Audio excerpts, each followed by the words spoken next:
he ended up in a scenario that wasn't real pleasant for him because he was more contemporary-minded, and he had landed himself in a church that did not think like him. And he was trying to be so gracious with how he handled. He was such a kind, patient man. He was young. It was his first senior pastorship. Came to a point after several years that he was offered a position in Oklahoma City, and he took it. And I assumed, because we were so close, I was always telling him, and I just assumed that he was grabbing that position because he couldn't wait to get away from this other church.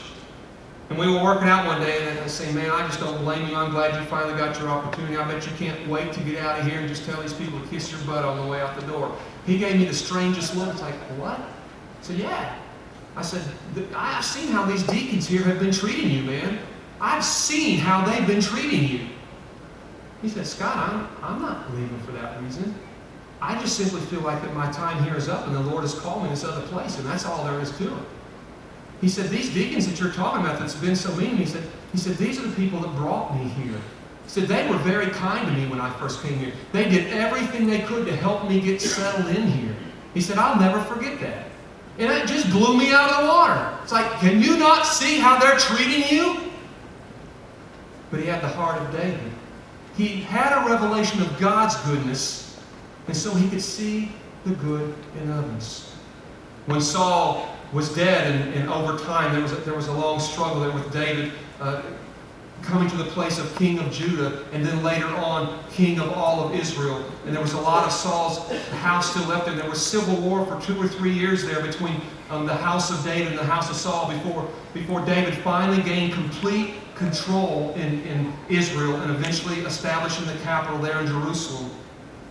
And when he got control, it was just understood in that culture, and you're probably familiar with this, that if you overthrow a king, the next step is you kill every single member of his family, right? Because you don't want anybody left that can stir up trouble and lay claim to the throne later on. You wipe them all out. And so during Civil War, most of Saul's family members got killed. And when it was all over, David came to his captains and he said, is there anybody left in Saul's family that I can be kind to? What? We thought you were asking so we could go hunt them down and finish them off. He said, is there anybody left? He said, well, there's Mephibosheth. And he's this little crippled dude, and he's Saul's grandson. It was Jonathan's son. He was born crippled. He'll probably never really be able to cause any trouble, but just in case he does, maybe we should go kill him. And David's like, no, bring that man to me. And they brought Mephibosheth to him. He said, what do you want me to do for you? He said, well, I want to live. Okay? And at this point, Mephibosheth, just show me mercy and let me leave here and go out in the country. I'll live in the cave, man. Just let me live. And David's like, no, you're going to live in a palace.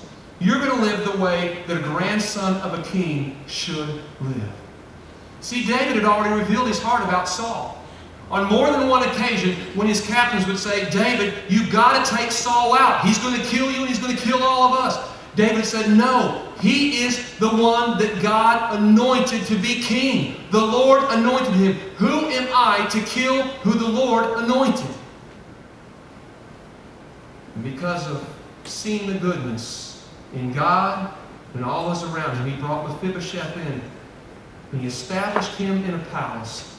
And he said, you'll never have to worry a day in your life what you're going to eat and how you're going to live. And he surrounded him with gold and great riches. How is it possible that a human being could see this kind of goodness in other people? Only because he's had a revelation of God's goodness.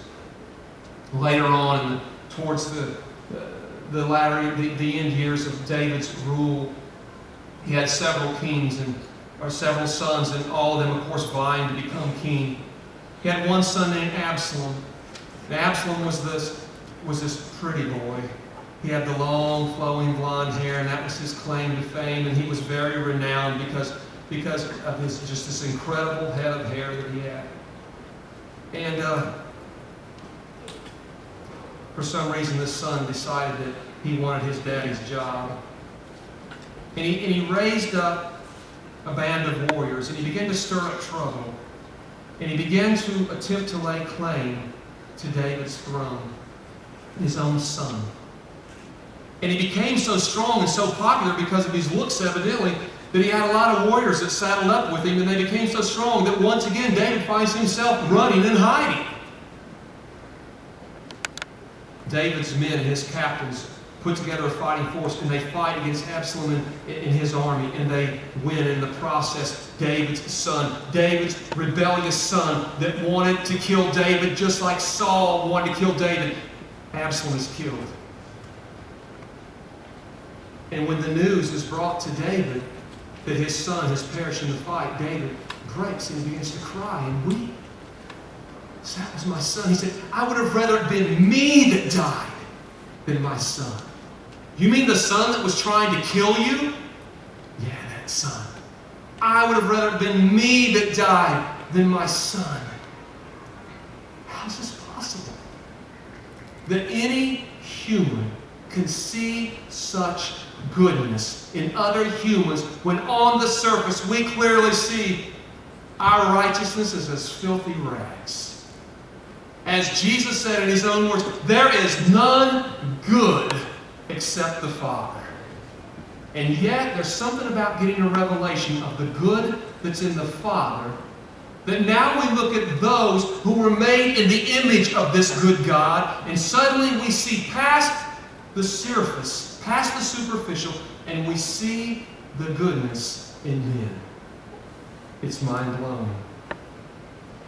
I want you to know something, Cornerstone. If seeing the bad in us, in each other, separates us, Jesus' last prayer, that we would become one as the Father and Him were one, is not even remotely possible.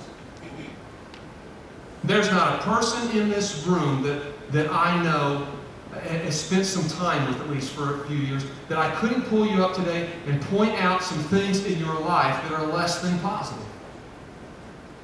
There's people in this church that are close friends of mine that I rely on, great leaders here, that I know there's been moments where they weren't happy about me and they said some things they shouldn't have been saying about me.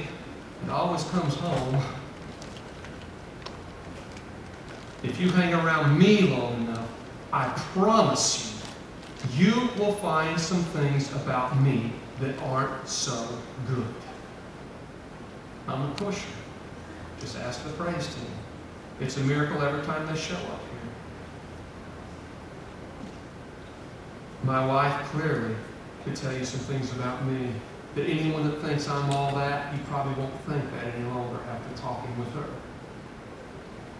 If our relationship, our connection together, our future, our life together, our purpose, our destiny together, if it's going to hinge upon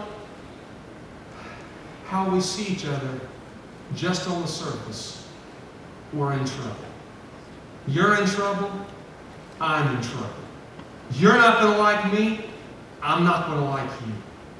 You're not going to like each other. And so now we look at churches in the body of Christ, especially in America, where there's no suffering, no persecution involved in living out your faith. And we see that we're so busy where we're not preoccupied with survival. We have too much free time to look at each other and pick at each other and see all the negative things in each other. And that's why in the American church, it's so hard for churches to come together in the unity we see in the book of Acts in that upper room. It's so difficult. Because we will look right past 99 good things that we like about that person, and we will focus on that one bad thing.